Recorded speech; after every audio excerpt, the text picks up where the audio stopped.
Hostel आणि निवासस्थानांमध्ये काम करणाऱ्या बाहेरच्या कर्मचारी यांच्या विविध मागण्यांवर उपाय करण्यासाठी सोमवारी कर्नाटक राज्य सरकारी हॉस्टेल आणि निवासशाळा बाहेरील कर्मचारी संघ यांनी निदर्शने केली आणि जिल्हाधिकाऱ्यांकडे निवेदन सादर केले।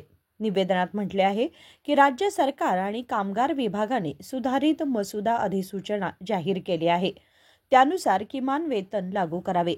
जिल्हा कामगार सेवा सहकारी संघटनांना जिल्हा अधिकाऱ्यांच्या अध्यक्षतेखाली लवकरात लवकर सुरू करावे असेही ते म्हणाले। ರಾಜ್ಯ ಸರ್ಕಾರಕ್ಕೆ ಮನವಿಯನ್ನು ಸಲ್ಲಿಸ್ತಾ ಇದ್ವಿ।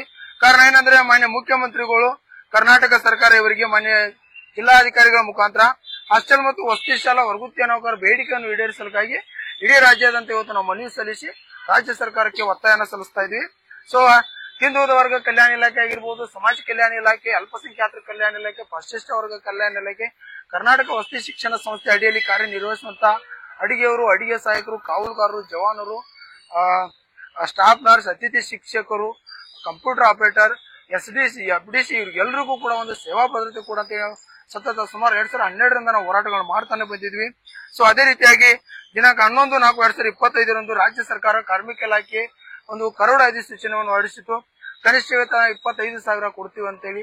ಸೊ ಅದು ಕೂಡ ಇಲ್ಲಿವರೆಗೂ ಆಗಸ್ಟ್ ಆದ್ರೂ ಕೂಡ ಕೊಟ್ಟಿಲ್ಲ। ಸೊ ಅದನ್ನ ಆದಷ್ಟು ಬೇಗ ನಮಗೆ ಆದೇಶ ಮಾಡಿ ನಮ್ಮೆಲ್ಲರಿಗೂ ಕೂಡ ಕನಿಷ್ಠ ವೇತನ ಕೊಡ್ರಿ ಎಂಬುದಾಗಿ ಒಂದನೇ ಪಾಯಿಂಟ್। ಎರಡನೇದು, ಜಿಲ್ಲಾಧಿಕಾರಿಗಳ ಅಧ್ಯಕ್ಷತೆಯಲ್ಲಿ ಕಾರ್ಮಿಕ ಸಹಕಾರ ಸಂಘವನ್ನು ರಚನೆ ಮಾಡಿ ಅದರಿಂದ ಸಂಬಳವನ್ನು ಕೊಡ್ರಿ ಅಂತ ನಾವು ಕೇಳ್ತಾ ಇದ್ವಿ। ಸೊ ಜೊತೆಗೆ ಕನಿಷ್ಠ ವೇತನ 36,000 ಕೊಡ್ರಿ ಅಂತ ಕೇಳ್ತಾ ಇದ್ವಿ।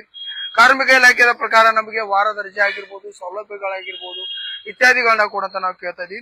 ಸೊ ಅದ್ರ ಜೊತೆಗೆ ನಿವೃತ್ತಿವರೆಗೂ ಅಂದ್ರೆ 60 ವಯಸ್ಸು ಮಟ್ಟ ನಮಗೆ ಕೆಲಸದಲ್ಲಿ ಮುಂದುವರಿಸ್ರಿ ಅಂತ ಹೇಳಿ, ಜೊತೆಗೆ ಜಿಲ್ಲಾಧಿಕಾರಿಗಳ ಅಧ್ಯಕ್ಷತೆಯಲ್ಲಿ ಎಲ್ಲಾ ಇಲಾಖೆ ಅಧಿಕಾರಿಗಳನ್ನು, ನೌಕರ ಮುಖಂಡರನ್ನು ಮತ್ತು ಗುತ್ತಿಗೆದಾರರನ್ನು ಒಳಗೊಂಡು ಜಿಲ್ಲಾಧಿಕಾರಿ ಅಧ್ಯಕ್ಷತೆಯಲ್ಲಿ ಒಂದು ಸಭೆ ಮಾಡ್ರಿ ಅಂತ ನಾವು ಸುಮಾರು ಸರಿ ಮನವಿ ಕೊಟ್ಟಿದ್ದೀವಿ। ಇವತ್ತು ಕೂಡ ನಾವು ಎಲ್ಲಾ ಬೇಡಿಕೆಗಳ ಕುರಿತು ಮನವಿ ಸಲ್ಲಿಸ್ತೇವೆ। ESI PF ಇದೆ ರೀ, ಕೆಲವೊಂದು ಟೆಕ್ನಿಕಲ್ ಪ್ರಾಬ್ಲಮ್ ಇಂದ ಮಾಡಿರ್ಲಿಲ್ಲ ಅವರ, ಈಗ ಕೆಲವೊಂದು ಮಾಡಿದ್ದಾರೆ। प्रदीप दळवाई।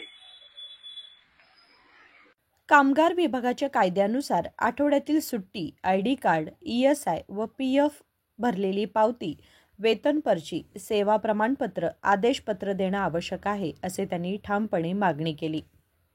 राजशेखर हिरेमठ, KMM मराठी, बेळगाव।